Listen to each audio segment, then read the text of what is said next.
Right. Hello, everyone. So welcome to our virtual event space. My name is Allie. You might recognize me from our Lake Forest Park location. I'm your host for this evening. I am so excited to be introducing Julian Winters and Kalynn Bayron here to discuss Julian's new young adult novel, Right Where I Left You. But before we get into the good stuff, on behalf of all of us here at Third Place Books, I just want to quickly thank you all so much for tuning in. For those of you who may not know, we are an independent bookstore with 3 locations in the Seattle area. We are having more and more events in person, which is so exciting, but our online event program is sticking around to connect readers and authors in a virtual space. So thank you all so much for tuning in, and of course for buying books. Your support is what makes all of this possible. So if you haven't gotten your hands on a copy of any of the books that come up this evening and you'd like to, I will be linking books in chat. For those of you in the Seattle area, come on in and grab a copy off the shelf, or you can place an online order and come pick them up in the store. Or if you're not local or not leaving the house, we of course do ship. So go ahead and follow those links in chat over to our website. Yes, I see the questions in the chat. It will be recorded for everyone. We'll be putting it on our YouTube channel. I can link that as well. While you're over on our website, I definitely encourage you to check out some of our other upcoming events. We have an exciting roster coming up this spring. So if you'd like to stay in touch with our community, you can sign up for our newsletter. It's a weekly update about events and exciting releases, our online book clubs, and of course, follow us on any of the social media, the major social media platforms. We are at Third Place Books for the quickest updates and recommendations. So tonight we are here for about an hour, and towards the end we will be taking questions. So if you have any questions, which we very much hope that you do, go ahead and leave those in the Q&A box, which should be either at the top or the bottom of your screen. It is different than the chat box, which is great for virtual applause and connecting with each other, which I see you are already doing. We love this. Let us know where you're from. But when it comes time for questions, definitely make sure those end up in the Q&A so we can most easily find them. While you're in our chat and question spaces, I want to quickly remind you to please lead with kindness and refrain from any inappropriate behavior or harassment. And finally, should any technical issues arise, we will work as quickly as we can to resolve them, and we appreciate your patience and understanding. All right. Oh, hello, Los Angeles. Oh my gosh. So let's all go ahead and settle in, because without further ado, I'm so pleased to introduce Julian Winters, the best-selling and award-winning author of Running with Lions, How to Be Remy Cameron, The Summer of Everything, and of course, the book of the evening, Right Where I Left You, which came out just this week, so happy book birthday. He's a self-proclaimed comic book geek and volleyball and soccer enthusiast. In conversation this evening, I am so thrilled to welcome Kalynn Bayron, the best-selling author of the YA fantasy novels Cinderella is Dead and This Poison Heart, the sequel to which, This Wicked Fate, is very highly anticipated in our kids section, and it's coming out in June. She's also a classically trained vocalist. So the book tonight is Right Where I Left You, which best-selling author Leah Johnson called smart, swoony, and pitch perfect, and ideal for any reader who's just as likely to geek out over a new issue of Spider-Man Son of Kal-El as they are the quintessential meet cute. Becky Albertalli suggested we start a petition, which I would absolutely sign, to have Julian Winters rewrite our collective reality with his signature open-hearted sincerity, which I absolutely loved. So thank you both so much for being here. Audience members, do not be shy in chat, or if you need anything, let us know. And with that, I'm going to pass the stage to our speakers. So welcome, both of you. Thank you. Thank you. I'm so excited to be here with you. I'm so excited to have you here with me. For those of you who have not seen me on social media, I geek out so hard about Kalynn's stuff. So hard. So when I found out that she was available and said yes, it was almost like, no, take it back. I can't handle it. I can't do this. But I'm so excited that you're here. Yeah, I could not. I like as soon as they sent over and they were like, would you do this? And I'm like, yes. I don't have any other questions. The answer is yes.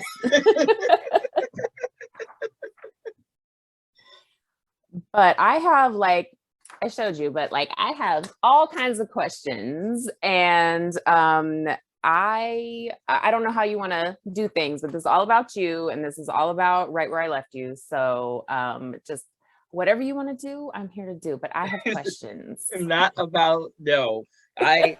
Listen, also, I am not a person that you ask choices of. When you say, when you want to go here or there, it'll be 2 days before I actually get you an answer. So we are going to roll with your questions and whatever else you have. Otherwise, I will be thinking for the next hour. Okay. So my first question is your shirt. That is, I love this. This is perfect. Like, this is the ultimate kind of like marketing tool. You just have your book just right on your chest. That works. Listen, sometimes you love a cover so much, you got to get it made into a shirt, a jacket, like your whole outfit. Yes. Let's talk about your cover though. Like, let's talk about that, because I think it really means something to be able to see queer representation on the cover. What is that, what was that process? Did you have a lot of input into that process? Or, because I know sometimes we don't always get a chance to, have our opinions heard when it comes to covers, but how did that go for you? It was so great. I, again, am terrible at like decisions. So when people say like, do you have a vision in mind? I'm like, no, don't ask me stuff like that. I'm not that creative. I just put words on the page.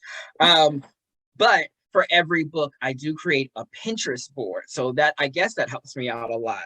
And so my editor came to me and said, like, do you have a mood board? Said, yes. Here's the link. Let's go. Let's get this going. Yes. And the artist is an artist by the name of Daniel Clark, and kind of went through my Pinterest board and showed like the character inspirations I had for Isaac and Diego, and then came up with this fantastic cover that, like you said, it was just so great to see like Black and brown queer representation right there on the cover. The colors, I didn't pick the colors, they're so vibrant, they are so much my personality. It's like I went through my closet and said, this is what he wears, put that on there. And it's great because I didn't have to offer too much input, and got to kind of sit back and watch like my dream unfold in this art. And I just couldn't ask for anything better. It's just so great. It's so geeky. It's got like that comic book vibe, while also like I think appeals to a lot of different people. So yeah, I love it. It's just a gorgeous cover. So I'm so happy to see it on the shelf. I'm so happy that when especially our queer youth, when they walk into a bookstore or a library, they're gonna see it. It jumps out at them. I love that. So I was gonna, sometimes I get asked this question, like, why do queer youth deserve to see themselves reflected? But we already know the answer to that. So I'm gonna kind of gloss over that. But I do want to talk to you about what it's like kind of crafting a coming of age story when you're specifically dealing with, centering queer youth and queer experiences. What are the priorities for you when you're approaching a story like this? Is it making readers feel seen? Is it writing, just an authentic kind of feeling story? What are the things you can kind of consider when you're writing a story like this? It is definitely first and foremost feeling seen, because I grew up reading a lot of books that I read because I had to and not because I wanted to. And that was, it all boiled down to the representation in the books. When I could find a character that either looks like me or identified like me, like it's their whole storyline is nothing but the pain and the trauma and usually involve death and whatnot. Right. And so like first and foremost for me is making sure that my readers feel seen, in the sense that their life, their storyline, their journey is not to be centered around their pain and their trauma and the ways that they are othered and left out. I want to make sure that they feel, so they don't feel erased from having joy and happiness and finding love, or making mistakes, or just like falling on their face. Like, they deserve those kind of storylines too. We make whole series and movies about other kids having that. Why don't they get that? So like that's what first and foremost. I definitely think about authenticity also. I think that I also grew up reading a lot of caricatures of what Black and brown and people of color are supposed to look like and they're supposed to act like. And these are the things that they like, but they don't like this or they don't experience this. And it's almost like, are we another set of humans or something? Like, do we not feel the same way that others do? So I think about that authenticity. I think about what it's like to be in our bodies and to be queer and how that looks different in a lot of different ways, and just trying to give them, hope, but also being true to, I know this is what you're dealing with. I know this is what you go through. Let's talk about it, because we're so quick to sweep it under the rug like it doesn't exist. But it does exist for them, and they shouldn't feel like that, like what their experience is being invalidated just because we want to talk about other things. Right. And I find that of course there's room for, stories about pain and trauma and things like that, but publishing sometimes is so laser focused on that it kind of teaches our readers that is the only lens through which we can be viewed. And that is the thing I think we're kind of constantly pushing back against, is this perception that our existence is centered on pain and trauma and and the harm that is caused to us. And while that is a real thing, there's also a lot of joy, and there's also these very kind of formative experiences that you have when you're in high school, when you're a young person, just kind of living your life and falling in love for the first time and finding out where you fit in. And I think it's so meaningful to have books like yours that are really just about this kind of existence that that queer kids experience. So yeah. Can we talk a little bit about writing in this space where, I'm about 3 chapters in. So getting to know Isaac and Diego, but this space where you have these teenagers who are right on the cusp of adulthood. We have this conversation a lot in like the Twitter, where it's like, people really do want these stories about these older kind of YA stories, these kids who are about to move on to this next kind of phase in their life and what that looks like. So I'm just wondering if what made you decide to write a story about these kind of older teenagers who are about to kind of embark on this next step? When I'm writing stories like this, I always think about how our age, like in the book, Isaac and Diego and whatever, they're 18, and how we're so quick to look at that age and just say adult. And so they know what they're doing. They know what they know responsibilities, because of course here in the US, like 18 is like that age of like, you can do certain things.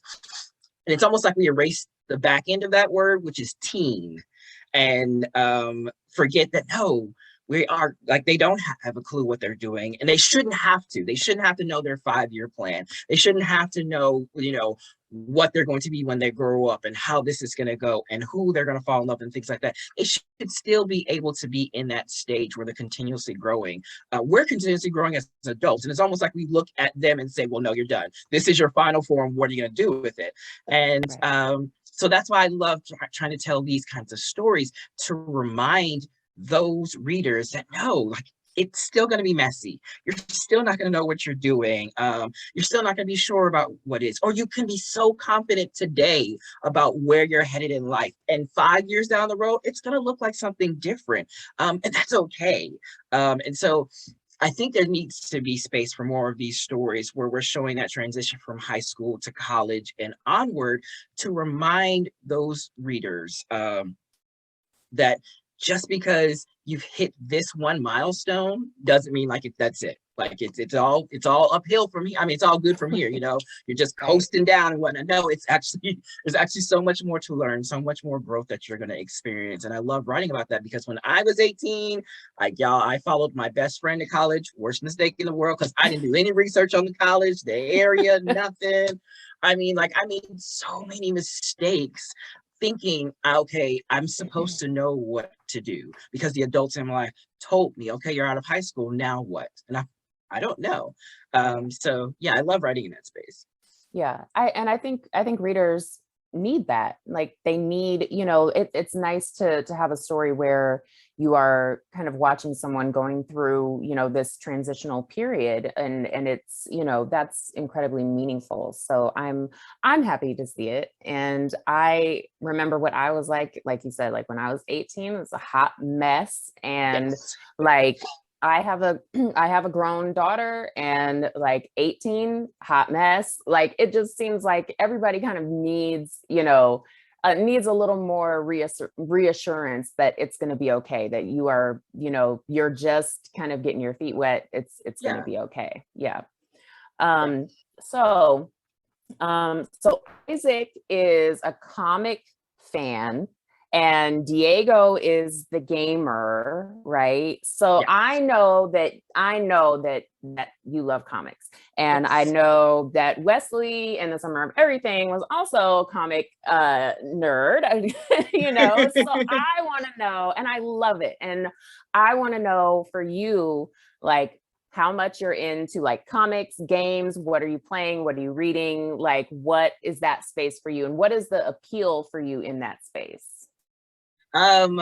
So comic wise, yeah, oh geez. It's interesting because there was a while where I wasn't like not a comic fan, but I wasn't as like an avid reader as I was like when I was younger.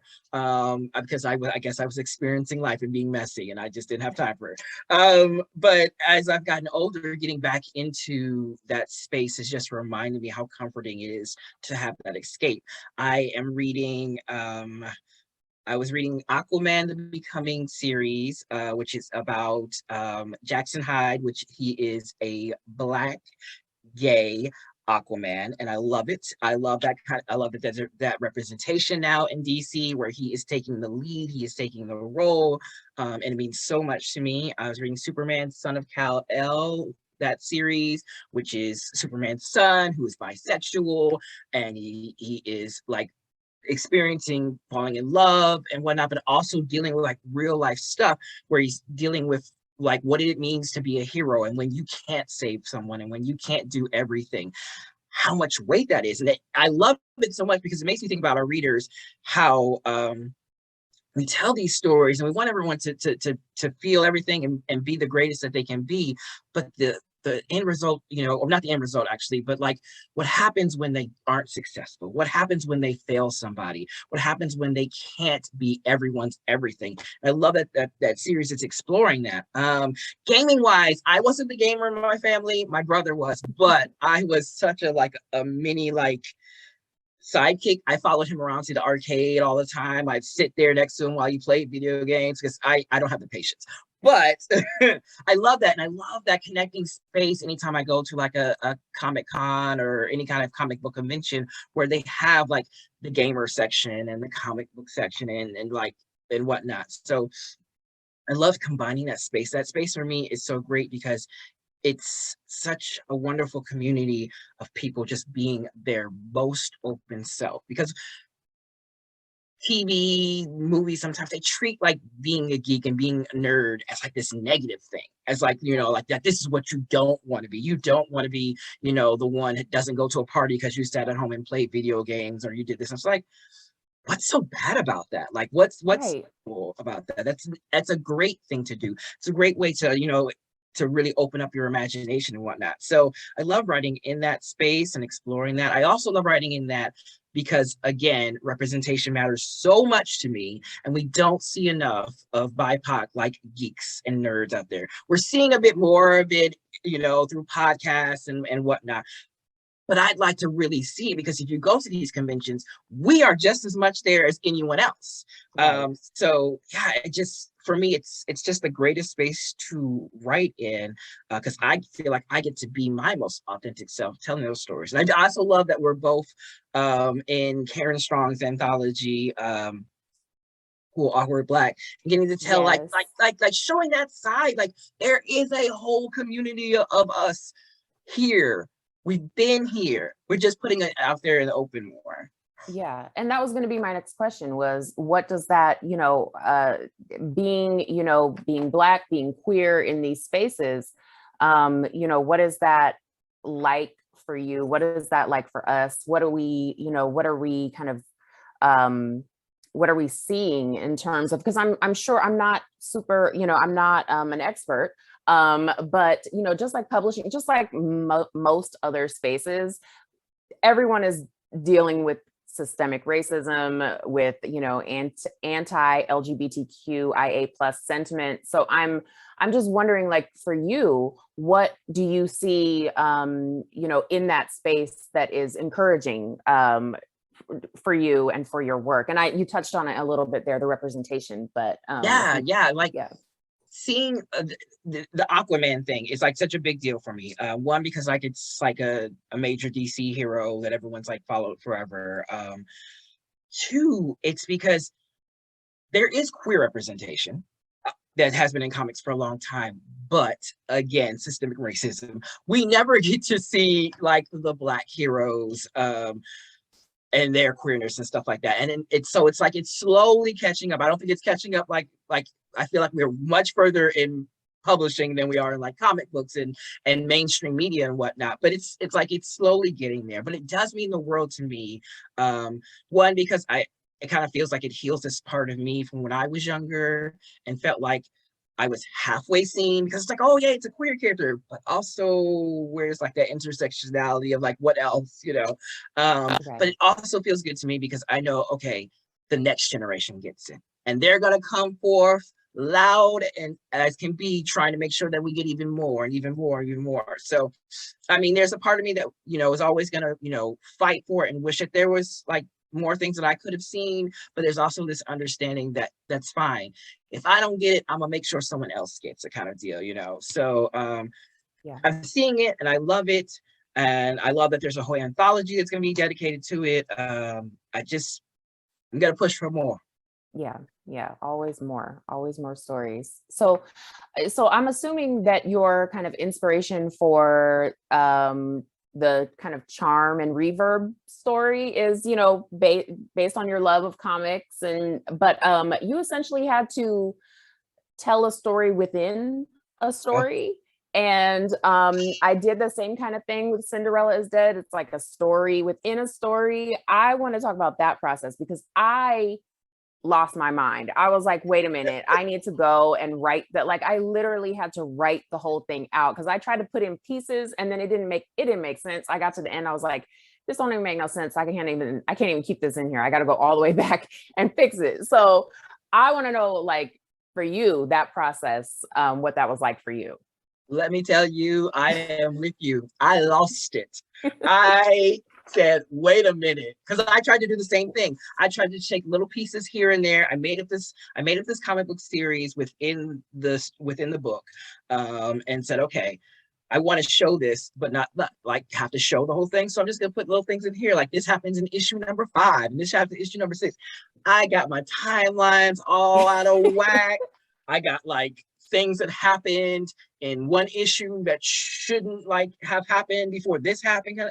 It was terrible. I had to, so I write in when I draft and when I write in, like I have a notebook that has like the outline and the characters and all that breakdown. I had to buy a whole separate notebook just to tell the story of Charm and Reverb in. And it was wild. I love that I did. I love that I had that challenge, but it was really challenging to do, to set that all up, make sure it was chronological, even though I didn't write it in there chronologically. I need to know what was happening when and whatnot. So I'm glad I'm not the only one who has suffered through this, because everyone else makes it seem so seamless. Oh yeah, I just did this, I did that, and that was it. And no. Yeah, no, I love when I come across a story that has that element in it, because I'm just like, I know you were struggling. I know it can't be just me, or maybe in my mind, I'm like, okay, maybe I'm hoping they were struggling like I was, and it wasn't just me, just like a mess over here with my 7 different versions. But yeah, I love that. I love that. Do you consider this book, so like on Goodreads, which is the site that shall not be named, but do you consider this book friends to lovers? Because that's what a lot of people are kind of saying. But what, that's a storytelling device that I love. And so I'm wondering if you consider it that, and what is your kind of take on using those types of, I don't like the word tropes, but I'm going to say tropes, but storytelling devices. What's your kind of take on that?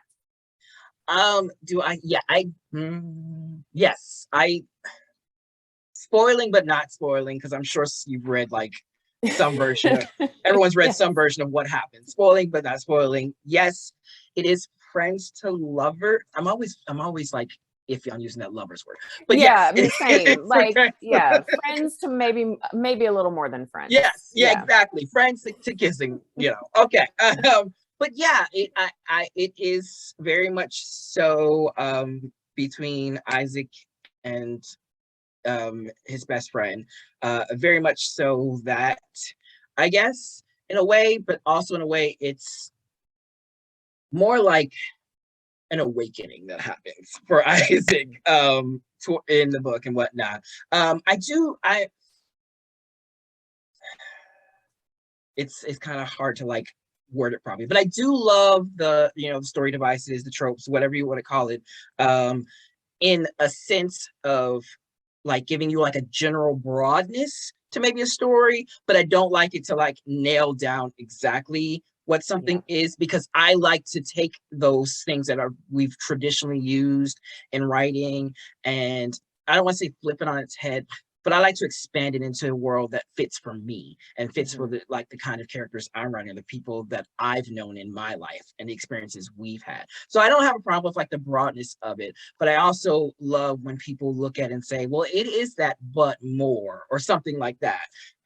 Which I think that's what we do with our stories, is like, okay, so yeah, it is this, if you need me to sum it up in like a word, but when you dig deeper, it's so much more layered, and it has so many other different things to the story that I don't want to like generalize it as just that, because Isaac's experiences, the romance plays a part in the book, but Isaac's experiences with his family, what he goes through as a person with his social anxiety and building connections and whatnot, play just as important role as what he does romantically.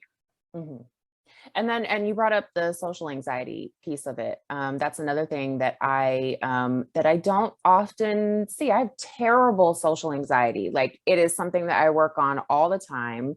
And I love the fact that is in there.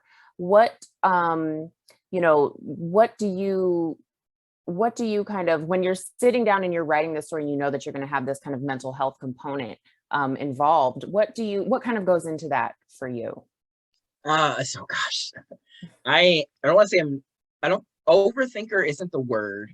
But I'm so thoughtful to the point that it becomes overthinking when it comes to topics of like mental health and things of that nature. So when I'm sitting down and writing a story, I have to like really look at what I'm trying to say with this, or what story I'm trying to tell, and have to also remember that this is not the end all story. Like, this is not the like this is not everyone's experience. No book can be looked at that way. It's like, this is the exact experience that all of you have to experience. If you haven't, then you obviously you have something else going on with you. And it's like, you have to remind yourself that, no, I'm not telling, I'm just telling this one person's experience. And so I was very thoughtful with it, but I had to keep reminding myself, like, just tell the story.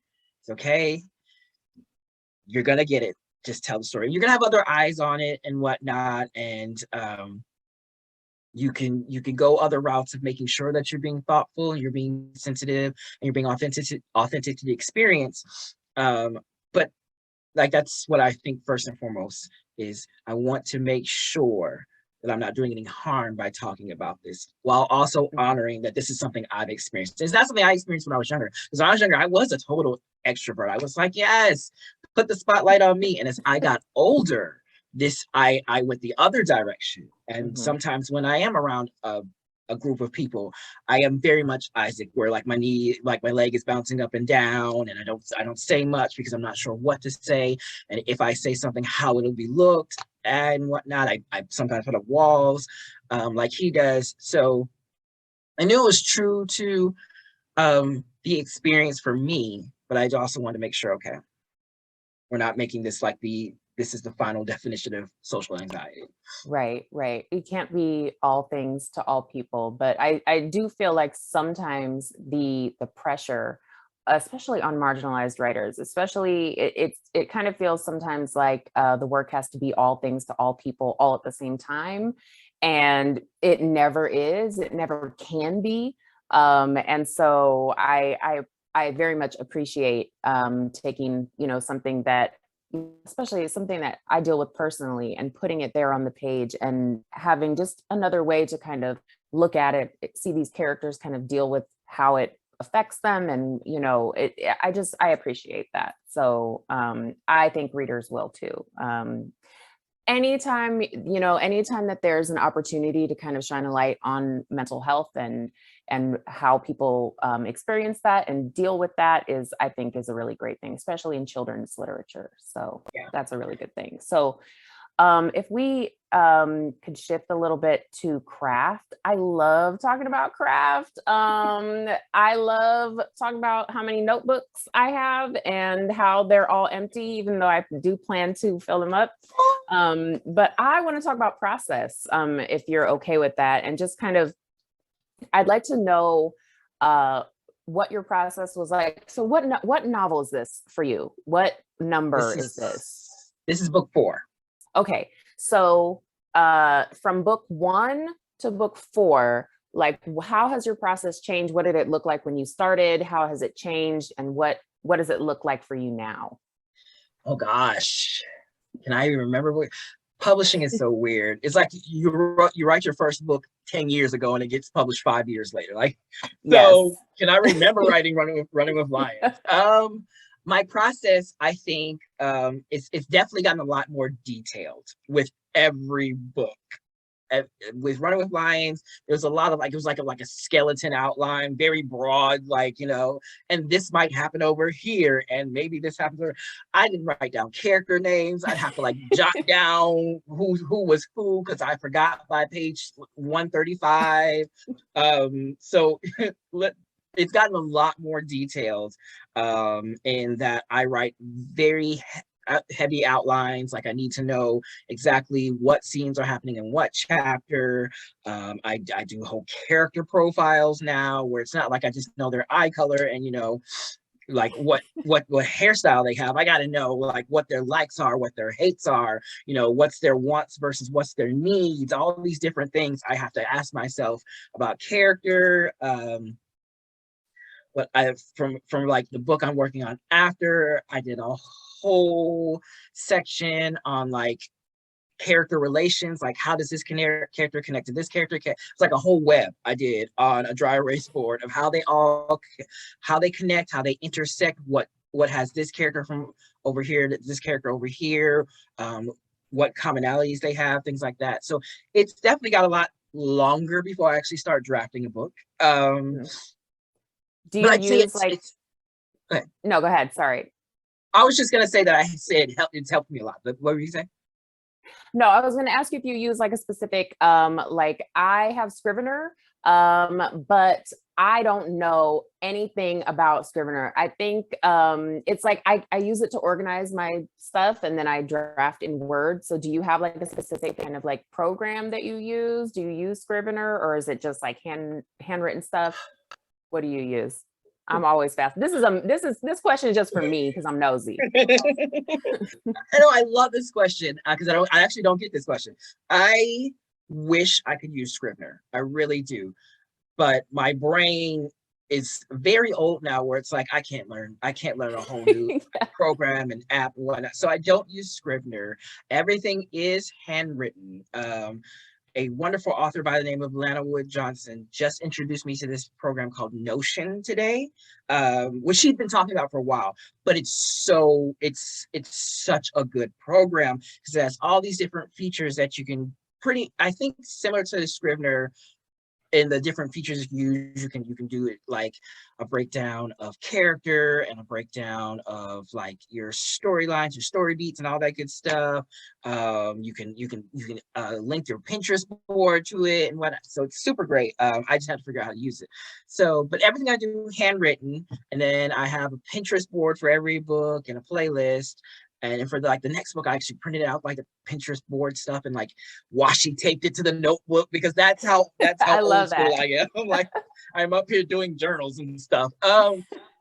Yeah, so I don't use a lot of programs, though I know it'd probably help me a lot if I would take the time to learn them. It's just, I guess, finding the time.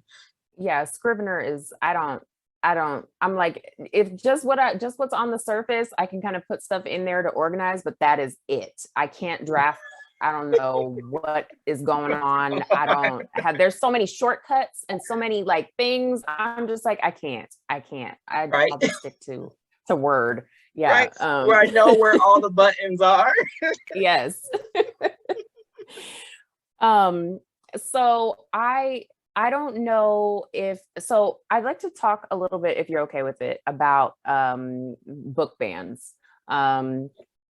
We have this platform here, and I've been talking about it quite a bit, but I have, there's been this recent spate of book banning, specifically targeted at the LGBTQ community, and it can feel pretty kind of rough sometimes, but I'd really like to take this opportunity to kind of talk with you about the joys that come from writing for young people, writing queer literature for young people, the joy in that, the value in that.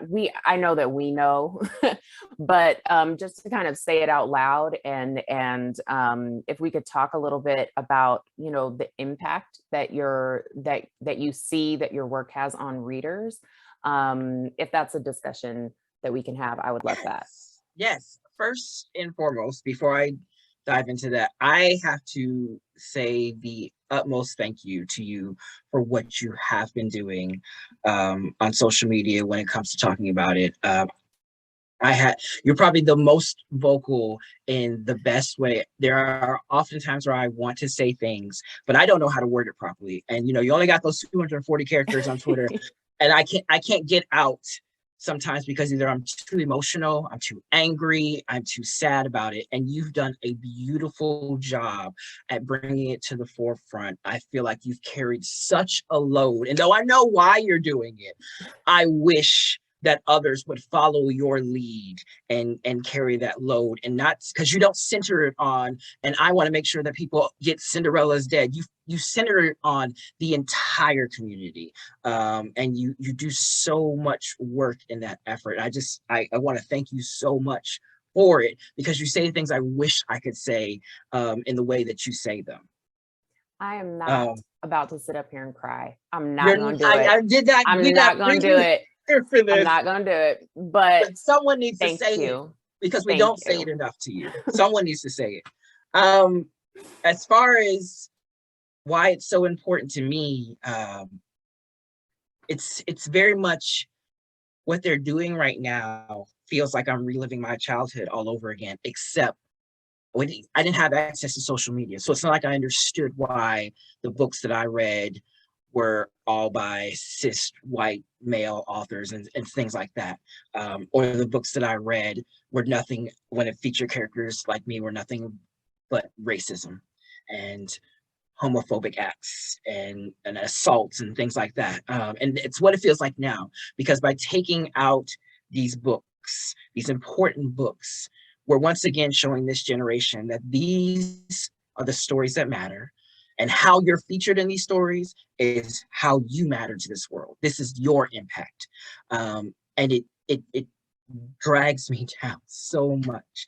It also gives me like this rage, this anger, this fuel to write more of my stories to get in their hands. Because I need them to not feel like I did when I was growing up, where I thought, okay, the max age you're hitting is 30, because by then either you have been murdered or something would have been happened to you, because that's what these books told me. Yeah. And I can't in any good conscience like not tell the joyful stories, the stories about love, the stories about being heroes, the stories about overcoming your odds, and give them to young readers, because they need to know that their future is so much brighter. And so sitting down to write for me now has been an act of resistance, but it has also been a reminder that you're still here. So remind them that they have so much more to their journey, so much more to their story to be told. And I love it. I love being able to write about Black characters who are queer. I love writing about people of color who are queer, their joys, their nerdiness, the things that they love, the things that they are unabashedly loud about. To remind those kids that this is what you deserve, and you shouldn't have to earn it, and you shouldn't have to be told that your existence is going to be erased because it doesn't fit into whatever mold some politician over here feels. Your life is not, you're not corrupting anybody, your life is not wrong, you are not harming anybody by just existing. So writing the stories I write and reading about the stories that you write, it's just such a reminder that we're still here. You can try as hard as you might to erase our existence, but we are still here. I'm just eternally grateful for the ones who are speaking up and saying what needs to be said, while the rest of us try to figure out how to combat it in the right way. Yeah, that's powerful.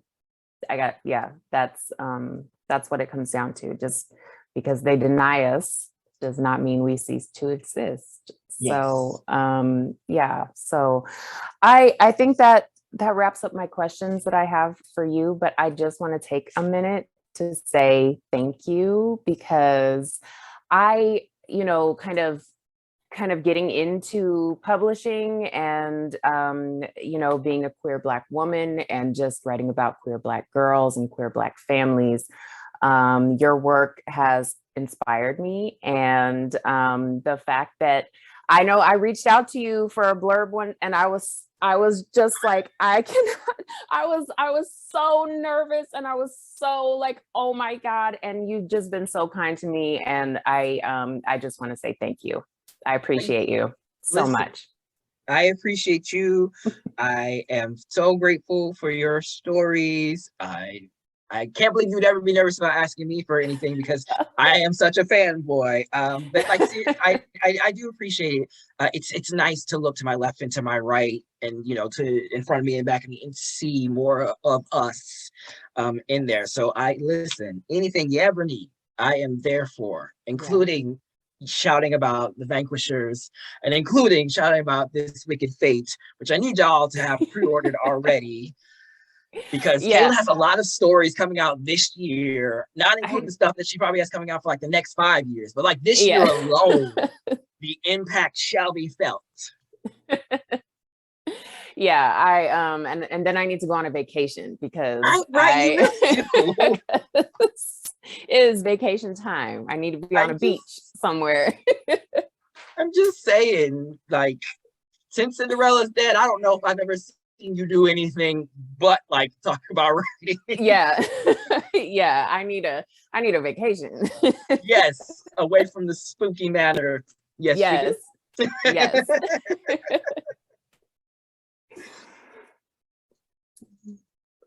All right. So shall we transition to some audience questions? We have a question here from Kayla, which says, for Julian, which comic book character would you like to write for? Oh, this is not fair. Like, had you asked me this 5 years ago, I would probably have like only one or two, but like they are coming out the woodwork now, and I am like, oh my gosh.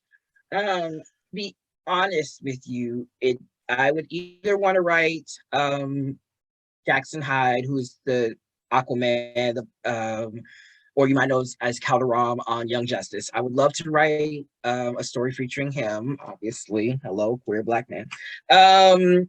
But I also would like to go to like my old school couple pair or whatever, which was Richter and Shatterstar, because I was shipping them like 10 years before they finally became canon in like the Marvel universe.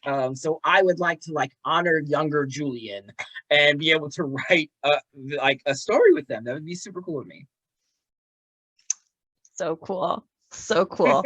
Powers that be, make it happen. I'm saying, I don't know how many more times I have to tag Marvel and DC on social media, but I'm We gonna need to keep start going. a petition or something. Like, we Audience need to make members. this happen. Yes. You heard it here first. Help me out here, y'all.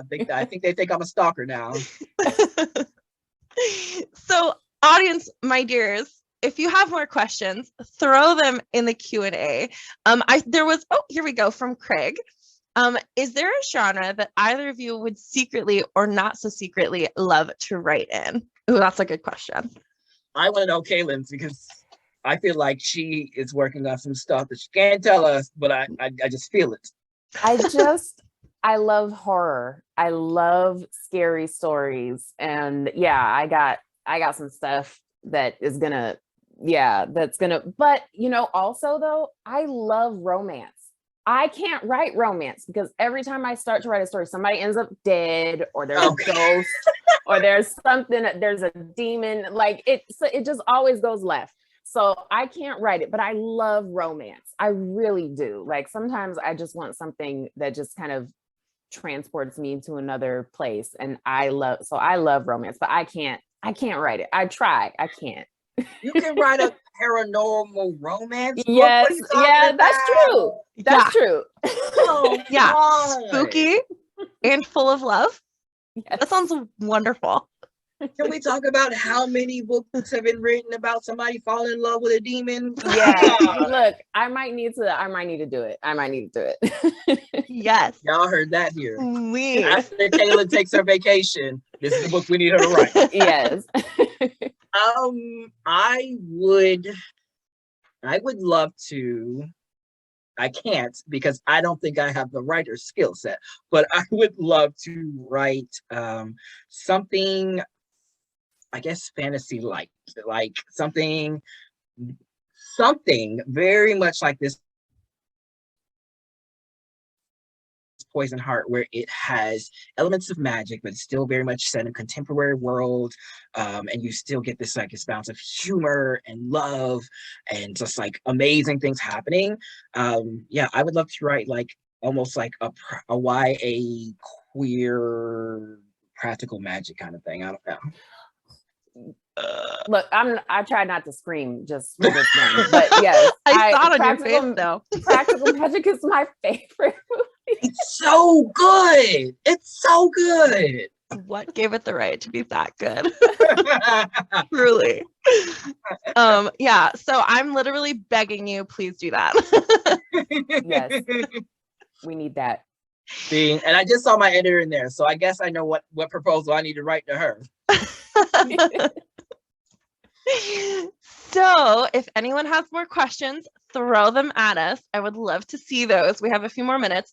In the meantime, I would love to know what was the hardest day working on this book and what was the best, funnest day working on this book.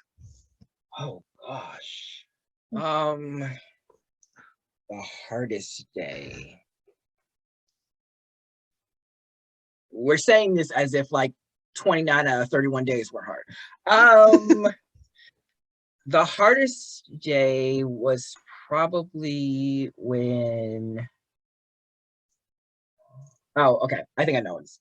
The hardest day for me is I'm not going to spoil anything, but there is something that happens towards the later half of the book when Isaac goes to Pride. And it was hard for me to write because I am such a softie and I hate breaking my main character's heart, and I had to break his heart. And it was so hard for me to do because I wanted to make sure I got it right, that it felt like it didn't feel like some cheesy thing, but it felt very authentic, but it also, that it served a really good purpose to his story. And like, trying to balance all those emotional beats was tough. The funnest day, though, I will say, was I tell people all the time, when you get to chapter 11, let me know, because I had so much fun. I think I might have wrote the first time that chapter in one day. And I am not that kind of writer. Like, I got to spread stuff out to write. But it just came to me, and it was a scene I was looking forward to the most. Something happens between Isaac and Diego. And it was, I don't know. I made like I have a playlist, but I made a whole sub playlist just for that chapter. And I just wrote, and it was so much fun. Oh my gosh, so funny that you should mention a playlist, because I have not one but two questions about playlists right now. So Kayla says, did you listen to any music while writing this book? And if so, what did you listen to? Yes, I actually cannot write without music at all. I can edit and I can revise, but I cannot draft at all without music. There's this one time when I was writing a book, I drove 45 minutes in traffic all the way out to a Starbucks, had everything set up to write, forgot my headphones. No. Shut everything down, drove 45 minutes back home. It was not happening. It didn't happen. So yes, I do write to music. What are some of the things I was listening to while writing Right Where I Left You? I think and not getting confused with the book I'm currently working on. Let's see. I always listen to a band called Laney, Lany. So I always listen to their music while drafting. I listen to a lot of Khalid. Oh gosh, all day long. I can listen to that. What else did I listen to? There is this song by Grayson Chance called Yours, and that was like the theme song for like Isaac and Diego. So I like that was on heavy rotation. I don't know what else I was. The playlist is so long, I can't remember all the stuff. Carly Rae Jepsen, probably some Drake on there. I don't know. Obviously, with the Carly. Obviously. If I'm gonna write a queer story, I gotta play the Carly. So here's the second playlist related question is, will there be a playlist for Right Where I Left You? The playlist for Summer of Everything is amazing. I keep forgetting to do it. So for every book, every time a book publishes, I always put like a condensed version of my playlist out there to play. It's sort of, I line it up like a soundtrack. Like if you listen to it while you're reading the book, like certain songs will hit for certain themes and it's all good. And I keep forgetting to do the Right Where I Left You one. So yes, I will get it out there. Someone remind me. If not tomorrow, I will get it out there early next week so people can listen along to the music or whatever. I have to know first though, Kalynn, do you write to music or not? Because I feel like your books are so atmospheric. I have to know, do you get that from music or is it just like boom? Yeah, no, I love to listen to music, but I love to listen to soundtracks or like gaming soundtracks. The Halo soundtrack is great. I also love to like that movie with Jack Black, and it was the house with the clock in its walls. I know it's a book, but there was a movie too, and it's like a middle grade type thing. And I used that soundtrack when I was writing The Vanquishers. And yeah, but all my other playlists for my other books is like Doja Cat and Janelle Monáe and my musical tastes are all over the place. But yeah, I write to music. I need that kind of extra, like I have to set the scene. So Yes. And then sometimes the song has nothing to do with what I'm writing. It's just the vibes. I just need the vibes to get going. Yes. All right. So we have one more question from Craig, and it was, what is your absolute favorite dessert? Ooh. A fun one.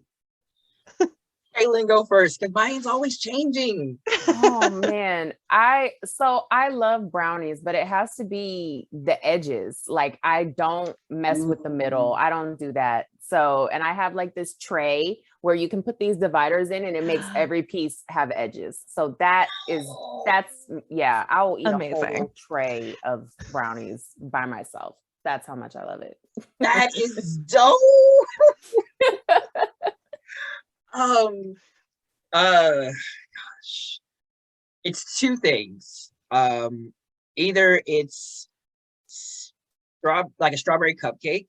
I love, or a slice of cheesecake with like a strawberry top. I guess it's just strawberries in general. But yeah, those two things. I sometimes would have to like go out and buy a whole thing when I'm drafting, a whole like cheesecake, so I can have a slice like while I was drafting, while I'm drinking like my coffee. Like, I don't know, sugar and caffeine when you're drafting, everyone. That's how you get it done. Yeah, that's the key.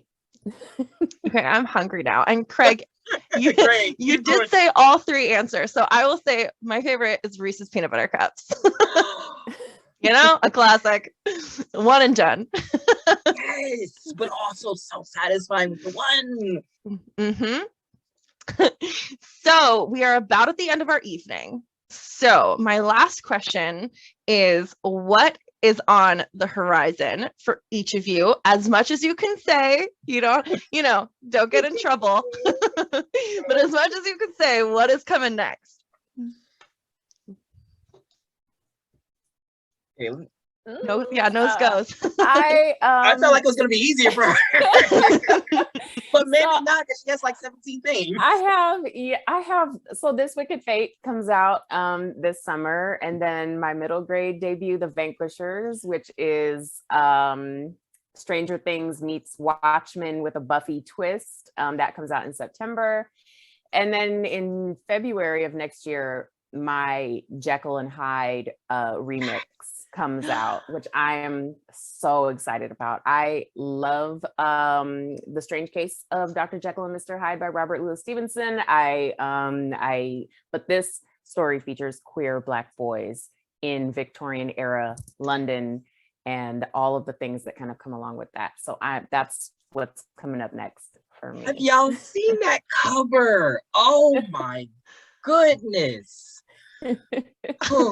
I can't believe. I cannot wait. How did you know? Why did you write this book for me?